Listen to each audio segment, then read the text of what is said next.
guncang harapan fans Garuda di penjuru dunia. Calvin Verdong janji serbu Arab Saudi dan Irak demi Piala Dunia. Timnas Indonesia datang bukan untuk sekedar bertanding, tapi untuk menggetarkan Arab Saudi. Fans Garuda wajib tahu strategi penuh semangat mereka. Saksikan berita lengkapnya sekarang. Langkah super gila Arab Saudi.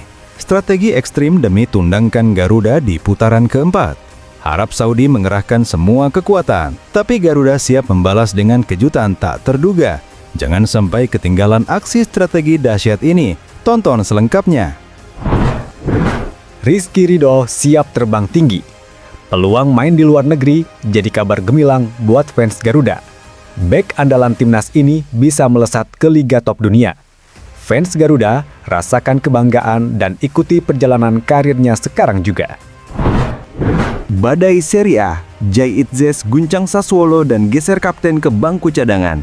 Kapten timnas Garuda bikin gempar Italia. Saksikan bagaimana heroik Itzes menorehkan sejarah dan bikin fans Indonesia bangga.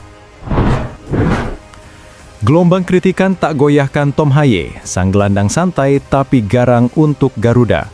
Kritik netizen datang deras, tapi mental Baja Haye bikin lini tengah timnas makin kokoh. Fans Garuda wajib lihat pernyataan santainya yang penuh kejutan ini. Sebelum kita lanjut ke berita lengkapnya, jangan lupa tekan tombol subscribe, like, dan notifikasi channel Bolcast agar kalian gak ketinggalan berita terbarunya.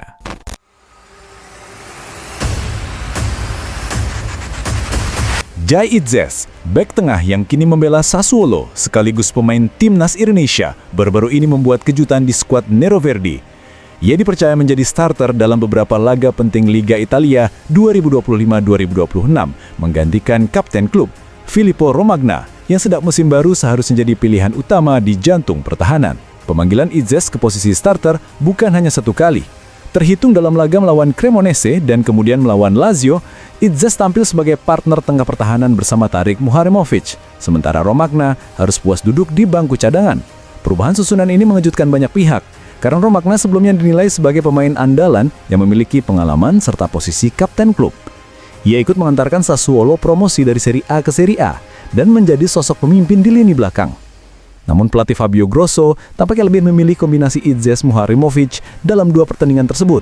Mungkin sebagai upaya rotasi, peningkatan kompetisi internal atau strategi khusus berdasarkan lawan. Meski Itzes menggantikan posisi starter awalnya, hasil pertandingan menunjukkan campuran. Dalam laga melawan Cremonese, Sassuolo kalah dengan skor 2-3. Sementara di pertandingan melawan Lazio, berhasil meraih kemenangan 1-0. Penampilan Itzes di pertandingan kontra Lazio mendapat sorotan media Italia yang memberi nilai cukup baik atas kontribusinya menjaga pertahanan. Performa ini menjadi bukti bahwa keputusan pelatih tidak sembarangan, melainkan berdasarkan performa dan kesiapan pemain. Perlu dicatat bahwa sebelum dua laga itu, prediksi banyak media mengisyaratkan bahwa Itzes belum akan langsung menjadi starter, karena Filippo Romagna dan Tarik Muharremovic sebelumnya sudah lebih dulu ditetapkan sebagai duet bek tengah utama. Namun Itzes berhasil memaksa pelatih untuk mempertimbangkan namanya di starting 11 lewat latihan dan kesempatan yang ia dapat. Dari sisi psikologis dan karir, situasi ini menjadi batu loncatan besar bagi Itzes. Dari status pemain baru yang digadang-gadang sebagai cadangan, kini dia mendapatkan kepercayaan lebih. Jika bisa mempertahankan performa stabil, peluangnya untuk terus bermain secara reguler akan terbuka lebar, sekaligus memperkuat posisinya dalam benak pelatih. Di mata supporter Indonesia, momen ini disambut antusias karena Itzes adalah bagian dari generasi diaspora pemain naturalisasi yang menunjukkan bahwa peluang di Liga Top Eropa bisa diraih jika kerja keras dan konsistensi dijaga. Sementara itu, dari pihak Sassuolo dan pengamat Italia, langkah ini dianggap sebagai sinyal betapa kompetitifnya posisi dalam skuad, bahwa tidak ada tempat yang dijamin meski sebagai kapten atau pemain senior jika performa dan kondisi terkini tidak menunjukkan keunggulan. Secara keseluruhan, kisah ini menegaskan bahwa Itzes bukan hanya membawa nama Indonesia ke Serie A, tetapi juga sedang membuktikan dirinya sebagai pilihan yang mampu menggeser representatif senior dari posisi awalnya. Tantangannya sekarang adalah mempertahankan posisi starter, menjaga konsistensi, dan menghadapi kritik serta harapan tinggi yang otomatis melekat padanya. Putaran keempat kualifikasi Piala Dunia 2026 zona Asia semakin mendekat, dan untuk Arab Saudi, pertandingan melawan timnas Indonesia dan Irak pada jadwal 8 hingga 14 Oktober 2025 menjadi momen krusial. Terdapat laporan bahwa Federasi Sepak Bola Arab Saudi membuat langkah yang dianggap gila oleh media Indonesia dalam persiapan menghadapi Indonesia. khususnya dengan mendatangkan pemain spesialis bola mati dari Arsenal sebagai tambahan staf pelatih mereka, yakni Nicolas Jover yang pernah menjadi tangan kanan Mikel Arteta. Perekrutan ini dilaporkan sudah terkonfirmasi dari Riyadiyah TV dan sudah ikut dalam pemusatan latihan di Ceko. Langkah ini dianggap drastis karena bola mati sering menjadi pembeda di pertandingan besar, terutama ketika laga digelar di markas Arab Saudi. Dengan menjadi tuan rumah di grup B putaran keempat, Saudi punya keuntungan tambahan, yakni dukungan supporter dan kenyamanan lapangan sendiri. Keputusan menjadi tuan rumah memberi tekanan tambahan kepada lawan seperti Indonesia karena harus bermain di depan publik Saudi, menghadapi lingkungan yang mungkin asing dalam segi cuaca, atmosfer, dan tekanan mental.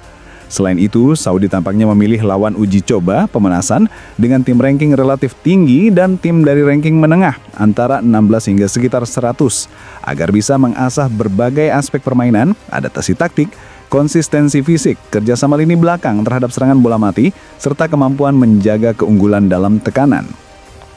Langkah ini juga sejalan dengan perubahan yang mereka lakukan sejak kalah dari Indonesia di putaran ketiga. Performa Saudi di laga selanjutnya sempat fluktuatif dengan hasil imbang dan kemenangan lawan tim yang lebih kecil, menandakan bahwa mereka butuh pembenahan terutama dalam pertahanan dan efektivitas ofensif. Dengan semua ini bisa dikatakan bahwa Arab Saudi melakukan langkah gila bukan dalam arti sembarangan, melainkan langkah ambisius dan strategis. Merekrut spesialis bola mati, menggunakan status tuan rumah, dan memilih lawan uji coba supaya bisa maksimal di putaran keempat. Indonesia harus waspada karena mereka menghadapi versi Saudi yang lebih siap dengan skuad yang ingin menebus kekalahan dan membalikan rekor. Tom Hai, gelandang berpengalaman yang kini bergabung dengan Persib Bandung, kembali menjadi sorotan setelah muncul berbagai kritik dari warganet.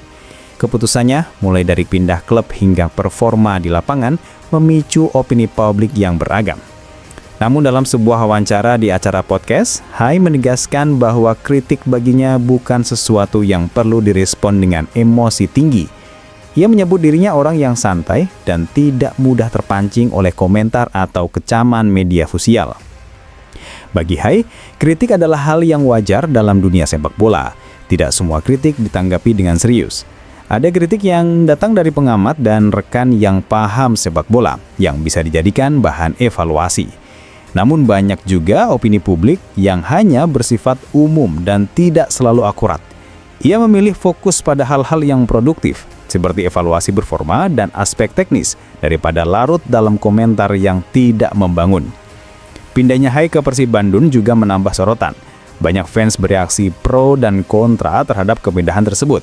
Sebagian menganggapnya mengejutkan. Meski demikian, Hai sudah siap menghadapi segala sorotan sejak awal.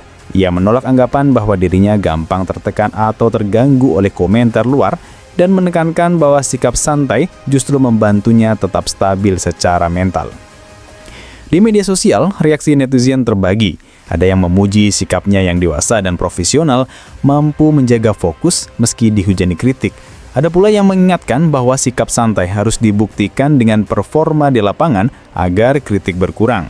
Sebagian lainnya menilai pendekatan Hai positif karena dengan tenang menghadapi kritik, ia bisa lebih fokus pada peningkatan permainan. Secara keseluruhan, sikap Tom Hai mencerminkan kedewasaan dalam menghadapi kritik publik di era media sosial. Ia memilih pendekatan rasional dengan menyaring kritik yang berguna dan mengabaikan komentar yang tidak relevan. Baginya menjaga ketenangan, memperbaiki diri, dan memberikan kontribusi nyata di klub barunya adalah jawaban terbaik atas semua kritik yang datang. Welber Dandim, bek kiri muda timnas Indonesia U20 yang saat ini memperkuat Sao Paulo FC, kembali mencuri perhatian publik sepak bola tanah air. Setelah sebelumnya resmi menandatangani kontrak profesional pertamanya bersama Sao Paulo, kini muncul kabar bahwa ia telah bergabung dengan sebuah agensi pemain berskala internasional. Agensi ini disebut berpengaruh di kancah sepak bola dunia karena mengelola banyak pemain bintang dan langkah Welber dipandang sebagai strategi penting untuk mempercepat karirnya. Meski detail mengenai nama agensi dan klausul kerjasama belum sepenuhnya dipublikasikan, isu ini membuat banyak penggemar percaya bahwa masa depan Welber akan semakin cerah. Keberadaan agensi global diyakini dapat membuka peluang baginya untuk menjejal liga-liga bergengsi di Eropa atau Amerika Selatan, sekaligus memberikan perlindungan profesional dalam urusan kontrak, transfer, hingga sponsor. Welber sendiri dikenal sebagai pemain muda berbakat dengan kemampuan bertahan yang solid dan naluri menyerang yang tajam. Perjalanan karirnya dimulai dari akademi di Brazil hingga akhirnya bergabung dengan Sao Paulo FC sejak usia dini. Berkat konsistensinya, ia dipercaya untuk bermain di kelompok usia muda dan kerap memperkuat timnas Indonesia U20 dalam sejumlah laga penting. Di media sosial, langkah Welber ini banyak menuai komentar positif. Para supporter Indonesia menyambut hangat kabar tersebut, berharap sang pemain benar-benar mendapat jalur karir yang lebih terarah dan stabil. Banyak pula yang menyebut bahwa keberadaan agensi besar akan menghindarkan Welber dari resiko salah langkah di awal karir profesionalnya. Bagi sepak bola Indonesia, kabar ini semakin menegaskan tren positif pemain muda yang mulai mendapat sorotan dunia. Nama-nama seperti Marcelino Ferdinand, Justin Hubner, hingga Rafael Struijk kini mendapat tambahan teman seangkatan yang berpotensi berkarir di luar negeri dengan jalur yang jelas. Keputusan Welber untuk merapat ke manajemen global dianggap tepat, mengingat usianya masih sangat muda dan potensi perkembangannya masih luas. Jika benar kabar ini terrealisasi secara resmi, maka bukan tidak mungkin dalam waktu dekat, Welber Jardim akan menjadi salah satu pemain Indonesia yang mencatat debut di Liga Top Dunia. Pemusatan latihan Timnas Indonesia U17 di Bulgaria resmi berakhir dan meninggalkan sejumlah catatan penting dari pelatih Nova Arianto. Meski ditutup dengan kekalahan tipis 0-1 dari Makedonia Utara, Nova menegaskan bahwa hasil akhir di papan skor bukan fokus utama. Baginya, rangkaian uji coba selama TC justru membuka ruang evaluasi yang sangat berharga untuk memperbaiki aspek teknis maupun mental para pemain. Menurut Nova, ada dua kelemahan mendasar yang muncul sepanjang TC. Konsentrasi pada momen-momen kritis dan ketenangan ketika menghadapi situasi berbahaya. Ia mencontohkan bahwa pada beberapa laga, pemain kerap kehilangan fokus di menit-menit akhir atau saat menghadapi tekanan lawan. Situasi ini berakibat fatal karena lawan mampu memanfaatkan kelengahan kecil menjadi peluang emas. Namun di balik kelemahan itu, Nova juga menilai tim mendapat banyak manfaat dari TC di Eropa. Para pemain bisa merasakan tempo permainan yang lebih cepat, variasi taktik yang berbeda, serta duel fisik khas tim-tim Eropa Timur. Pengalaman ini diharapkan dapat menjadi tolok ukur untuk meningkatkan standar permainan Garuda Asia. Agenda selanjutnya adalah memperbaiki catatan-catatan tersebut di fase pemusatan latihan lanjutan. Rencana yang disiapkan antara lain menekankan latihan mental, simulasi fokus pada menit-menit krusial, serta memperkuat transisi bertahan dan menyerang. Ada juga wacana tambahan uji coba di Dubai dan sesi persiapan di Yogyakarta sebelum menghadapi kompetisi internasional yang lebih besar. Sementara itu di media sosial, netizen bereaksi beragam. Ada yang mengapresiasi keberanian PSSI dan tim pelatih membawa skuad muda berlatih di Eropa karena pengalaman internasional diyakini penting. Namun sebagian lain menyoroti konsistensi hasil dan menuntut peningkatan performa nyata agar tak hanya sebatas belajar. Nova sendiri menutup tes ini dengan optimisme hati-hati. Ia menyebut pekerjaan rumah tim sudah jelas, memperbaiki fokus di situasi genting, melatih ketenangan, dan menyatukan skuad agar siap menghadapi tantangan Piala Dunia U17. Baginya, TC Bulgaria bukan kegagalan, melainkan batu loncatan penting menuju level yang lebih tinggi. Rizky Ridho, bek tengah andalan Timnas Indonesia sekaligus Kapten Persija Jakarta, kini tengah menjadi perbincangan hangat setelah menyatakan terbuka dengan peluang bermain di luar negeri. Pernyataan ini muncul seiring dengan situasi kontraknya yang akan segera berakhir bersama Persija. Ia menegaskan bahwa bersama agennya saat ini sedang membahas klausul yang memungkinkan dirinya merantau ke luar negeri jika ada kesempatan yang konkret. Manajemen Persija sendiri memberikan sinyal positif, menyebut tidak akan menghalangi langkah Ridho jika memang ada tawaran serius dari klub asing. Meski ia adalah pemain penting dan kapten tim, pihak klub menghargai ambisi pribadi sang pemain untuk meniti karir di level yang lebih tinggi. Tentu syaratnya adalah semua proses dilakukan secara profesional dengan kesepakatan kontrak yang jelas dan tidak merugikan klub.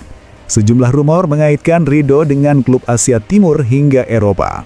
Walau belum ada pengumuman resmi, isu ini semakin menguat karena performanya bersama Timnas Indonesia kerap menjadi sorotan media internasional. Ridho dikenal tangguh sebagai bek tengah, punya kepemimpinan kuat dan konsisten bermain penuh dalam berbagai pertandingan penting, faktor yang membuatnya dianggap layak mendapat peluang abroad. Di kalangan supporter, terutama Jakmania, responsnya beragam. Banyak yang mendukung langkah Ridho untuk mencoba tantangan baru di luar negeri, dengan catatan ia harus memilih klub yang benar-benar memberikan kesempatan bermain reguler. Ada pula yang berharap ia bertahan lebih lama di Persija, mengingat perannya sebagai kapten dan figur penting di lini belakang tim. Di sisi lain, Persija tetap berupaya mempertahankan Ridho dengan menawarkan opsi perpanjangan kontrak. Namun, negosiasi masih berlangsung dan semua pihak menunggu keputusan akhir. Sementara itu, Ridho menegaskan dirinya ingin fokus bermain dulu, sembari membiarkan proses administrasi berjalan. Situasi ini memperlihatkan bahwa peluang Rizky Ridho untuk main di luar negeri sangat terbuka. Jika tawaran konkret benar-benar datang, publik sepak bola Indonesia akan segera menyaksikan salah satu bek terbaik tanah air mencoba peruntungan di liga yang lebih kompetitif. Keputusan apapun yang diambil, baik bertahan maupun abroad, akan menjadi titik penting dalam karirnya.